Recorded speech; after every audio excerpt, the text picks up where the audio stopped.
कुछ कर गुजरने के लिए मौसम नहीं मन चाहिए, कुछ कर गुजरने के लिए मौसम नहीं मन चाहिए, साधन सभी जुट जाएंगे, साधन सभी जुट जाएंगे, संकल्प का धन चाहिए, संकल्प का धन चाहिए। श्रद्धे मां सरस्वती के पावन सानिध्य में उपस्थित मुख्य अतिथि महोदय, निरक्षर एवं विवेकी अध्यापक निर्णायक मंडल, बाहर से आए अतिथिगण, इस पुष्प रूपी वाटिका में उपस्थित मेरे प्यारे भाइयों एवं बहनों, मैं नेहर ठाकुर हिमालयन मॉडल वरिष्ठ माध्यमिक विद्यालय आनी की छात्रा आपके समक्ष संकल्प में सिद्धि के विषय को लेकर उपस्थित हुई। मुझे आशा ही नहीं बल्कि पूर्ण विश्वास है कि आप मेरे द्वारा दिए गए विचारों को ध्यानपूर्वक सुनेंगे और अमल करने की कोशिश करेंगे।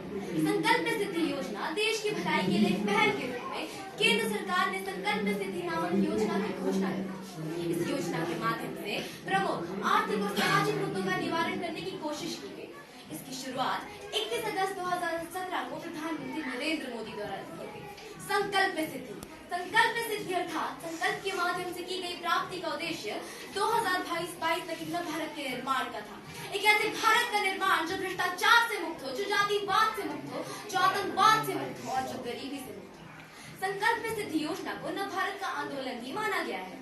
इस नव भारत के आंदोलन के माध्यम से भारत के व्याप्त सामाजिक मुद्दे जैसे धर्म, जाति, गरीबी आदि को समझते हुए उन्हें खत्म करने की कोशिश की गई। इसमें 6-7 मुद्दों पर विशेष ध्यान दिया गया, जिनमें स्वच्छ भारत, साक्षर भारत, गरीबी मुक्त भारत, भ्रष्टाचार मुक्त भारत, आतंकवाद रहित भारत के साथ साथ जाति भेदभाव से मुक्त भारत जैसे कदम उठाए गए। एक तस्वीर मेरे भारत की जब सोने की चिड़िया कहलाया करता था, एक तस्वीर मेरे भारत की जब सोने की चिड़िया कहलाया करता था, प्रेम आदर सम्मान का भाव जो मूल मंत्र कहलाता था, जो मूल मंत्र कहलाता था। पर अब कहीं गुम है भ्रष्टाचार के डेरे में, पर अब कहीं गुम है भ्रष्टाचार के डेरे में, जातिवाद, भ्रष्टाचार और गरीबी बसी है हर कोने में, बसी है हर कोने में। 1942 के अंदर हमारे स्वतंत्रता सेनानियों ने एक संकल्प लिया था भारत छोड़ो का, और 1947 के अंदर वो महान संकल्प सिद्ध भी हुआ, भारत आजाद हुआ।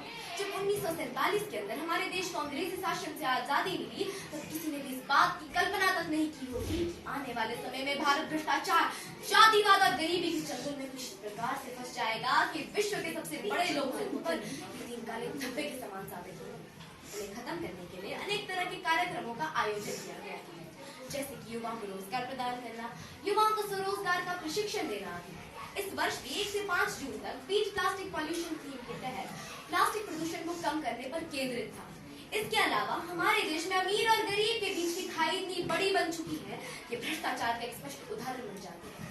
जब समाज का एक वर्ग अमीरी और संपत्ति हासिल करता है, वहीं दूसरी और अधिकांश जनता गरीबी रेखा से नीचे रहती है। यही कारण है कि कुछ राष्ट्रों की अर्थव्यवस्था में गिरावट है। जो भी हो, इतना तो तय है कि गरीबी एक अभिशाप है, एक यातना है, एक बेबसी और एक लाचारी है। गरीबी हटाओ का नारा पूर्व प्रधानमंत्री इंदिरा गांधी जी ने दिया था।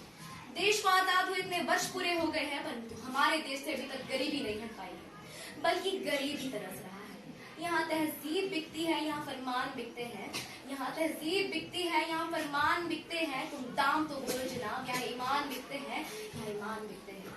चंद पैसों के लिए जो अपना ईमान खोते हैं, चंद पैसों के लिए जो अपना ईमान खोते हैं, ऐसे लोग ही तो भ्रष्टाचारी होते हैं, ऐसे लोग ही तो भ्रष्टाचारी होते हैं। हमारे समाज में ऐसी एक और समस्या है भ्रष्टाचार। भ्रष्टाचार महामारी की तरह पूरे देश में फैल रहा है, ये दीमक की तरह पूरे देश को धीरे धीरे खत्म कर रहा है। हमारे देश की व्यवस्था प्रणाली में भ्रष्टाचार ने अपनी जगह बना ली है, जहाँ लोग सत्ता के मार्ग पर तरक्की पाने के लिए भ्रष्ट नीति को अपनाते हैं। उदाहरण के तौर पर किसी दफ्तर पर नौकरी या प्रमोशन चाहिए तो लोग रिश्वत देकर अपना काम करवाते हैं। मेरे विचारों में जब तक इस देश का युवा मंदिर में जा जाकर नारियल फोड़ कर भगवान को रिश्वत लगाने का प्रयत्न करता रहेगा, अपने धर्म, अपनी जाति को ऊंचा मान दूसरों के धर्म की अवहेलना करता रहेगा, तब तक राष्ट्र निर्माण संभव नहीं हो पाएगा। कहा जाता है कि हम विश्व के सबसे बड़े लोकतंत्र हैं, जहाँ हिंदू पैदा होते हैं, मुस्लिम, सिख और ईसाई भी पैदा होते हैं, पर बदकिस्मती से इंसान पैदा नहीं होते। और मेरे विचारों में ना हिंदू की जरूरत है, ना मुसलमान की जरूरत है, ना हिंदू की जरूरत है, ना मुसलमान की जरूरत है। राष्ट्र निर्माण के लिए केवल एक अच्छे इंसान की जरूरत है, केवल एक अच्छे इंसान की जरूरत है। हमारे समाज में आलम तो ये हो गया है जनाब कि लोगों द्वारा ईश्वर की जाति बताई जा रही है। अरे मर्यादा पुरुषोत्तम श्री राम ने भी शबरी के झूठे वेद खाकर साबित किया था कि कोई भी व्यक्ति अपने कर्मों से बड़ा बनता है, अपने कार्यों से बड़ा बनता है, जाति से कोई भी व्यक्ति महान नहीं बनता। ये पेड़ पौधे और शाखाएं भी परेशान हो जाए, ये पेड़ पौधे और शाखाएं भी परेशान हो जाए, अगर परिंदे भी हिंदू मुसलमान हो जाए, अगर परिंदे भी हिंदू मुसलमान हो जाए। नाम के आगे से जात को हटाना है, नाम के आगे से जात को हटाना है, रूढ़िवादी बेड़ियों को तोड़कर दिखाना है। जहाँ इंसान अपने कर्म से जाना जाए, जहाँ इंसान अपने कर्म से जाना जाए, मुझे ऐसे भविष्य के भारत को बनाना है, मुझे ऐसे भविष्य के भारत को बनाना है। अंत में मैं बस यही कहना चाहूंगी कि आओ हम सब संकल्प लेते हैं एक स्वच्छ भारत का, एक गरीबी मुक्त भारत का, एक भ्रष्टाचार मुक्त भारत का। आओ इस मंच के माध्यम से हम सब संकल्प लेते हैं कि संकल्प से सिद्धि तक के प्रयास ही तो होते हैं आधार, संकल्प से सिद्धि तक के प्रयास ही तो होते हैं आधार।